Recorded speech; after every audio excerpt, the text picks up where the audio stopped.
An urgent warning for people traveling back and forth from Mexico.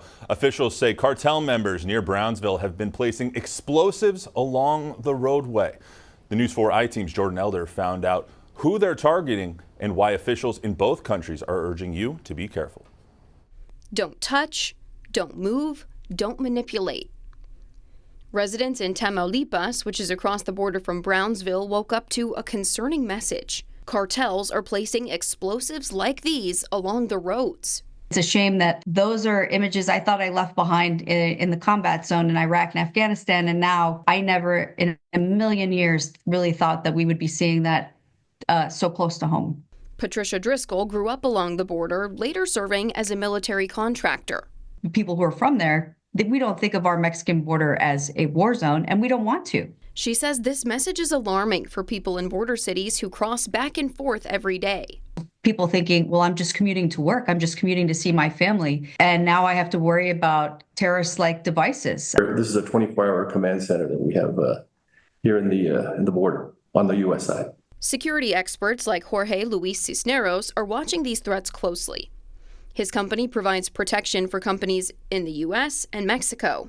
The cartels are fighting each other, but they're not looking to hurt Americans or any travelers that are foreigners. Some are still worried this could be retaliation or a warning. President Trump signing an executive order this week designating drug cartels as foreign terrorist organizations. I'm not sure that it changes their behaviors anymore, but it is definitely time for them to see that the United States is not going to allow it to continue business as usual. Long-term violence could have big impacts on the economies of both countries. There's millions and millions of dollars that are coming back and forth, and we have to protect the people that are involved or working there. Congressman Tony Gonzalez represents several of those border cities. He tells us action is being taken to curtail cartel activity. Quote, Mexico needs to play a vital role in this, and current interactions between the United States and Mexico's government officials are rooted in improving safety and security initiatives across the board. So far, there haven't been major threats in cities like El Paso, Eagle Pass, or Del Rio, but as tensions rise, officials are urging travelers to be careful.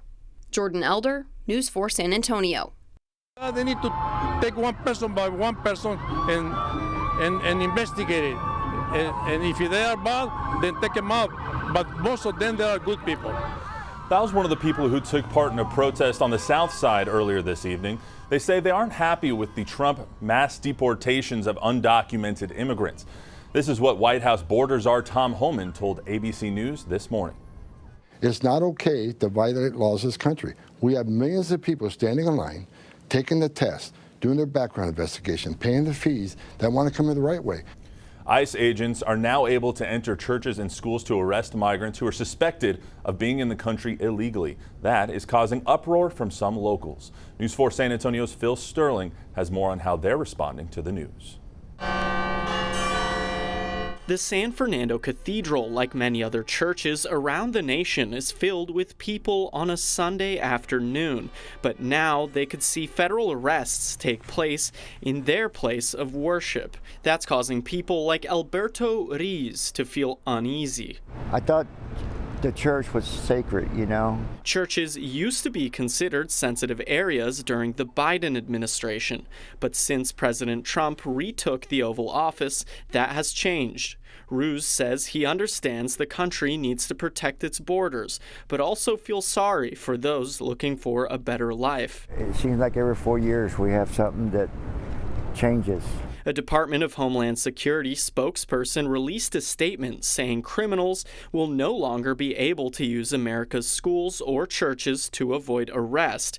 They say the Trump administration won't tie law enforcement's hands and trusts them to use common sense. In an interview with ABC, border czar Tom Homan says this is nothing new. Name another agency, another law enforcement agency that has those type of requirements that they can't walk into a school or a doctor's office or a medical campus No other agencies held those standards. Bexar County Sheriff Javier Salazar says his office has not yet been asked to participate in any sort of federal operations. So I can tell you, I have no interest in going into jails and or schools and churches to pursue people. Now, if a violent crime takes us to a church or a school, that's something different. The Archdiocese of San Antonio shared a statement by the Texas Catholic Conference of Bishops saying, quote, "The bishops of Texas will continue to work with governmental officials and other people of goodwill to implement policies that recognize the dignity of every person,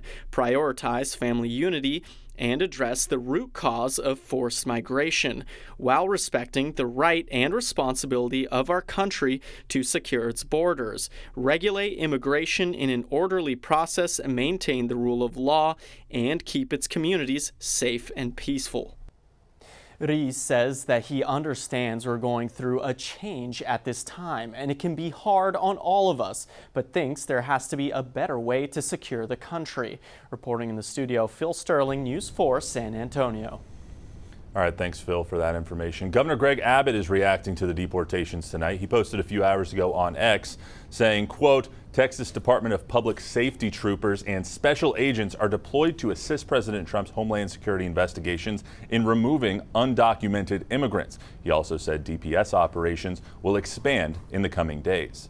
A U.S. Senate investigation of a migrant child's death in 2023 finds poor health care at border facilities. According to the Texas Tribune, the 8-year-old Panamanian girl had sickle cell anemia and heart disease when she crossed the border with her family near Brownsville in May 2023.